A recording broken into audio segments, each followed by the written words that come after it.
સમાજની દીકરી હોય એ સમાજની દીકરી અચાનક જ લવ મેરેજ કરી અને જ્યારે બીજા સમાજના લોકો સાથે જ્યારે આવા લવ મેરેજ થતા હોય ત્યારે એના ઘણા કિસ્સાઓ અમારા સમક્ષ આવતા હોય છે. અને હું પણ એમાં મારો સુર એટલા માટે પુરાવું છું કે ઘણા બધા મા બાપોની ફરિયાદ ક્યારેક ક્યારેક તો એવી ફરિયાદો પણ હોય છે કે છોકરીની ઉંમર નાની હોય છે ને એ સમયે પણ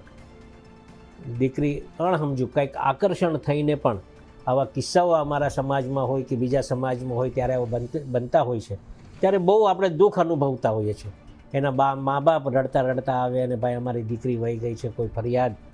આવી કરી હોય અને એના પર પછી અમે અમલગીરી કરતા હોય ત્યારે ઘણા કિસ્સાઓમાં અમે આવા કિસ્સાઓમાં જોયું છે. અમે પ્રત્યક્ષ નજરો નજર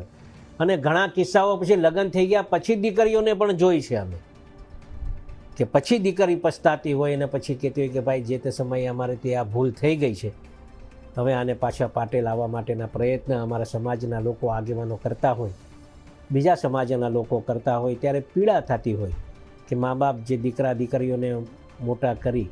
અને અચાનક જ જ્યારે આવું પગલું ભરતા હોય ત્યારે મા બાપ કંઈક અપેક્ષા લઈને બેસ્યા હોય દીકરા પાસે હોય દીકરી, અને મા બાપ ક્યારેય દીકરા દીકરીનું ખરાબ ન વિચારે. કોઈ પણ મા બાપ હોય ક્યારે, અને એની રજામંદી થાય તો એ વધારે સારું કહેવાય. અને કોઈ મા બાપ એવું તો નથી કે દીકરા દીકરીઓ હેરાન થાય, અને એના કારણે હું પણ એમાં સુર પુરાવું છું. અને કાયદો એવો બનવો જોઈએ કે મા બાપની રજા સિવાય કોઈ એફિડેવિટ કરીને પછી આ બધું થાય તો હું માનું છું કે આમાં સૌને સંતોષકારક ન્યાય મળે એવું મારું માનવું છે.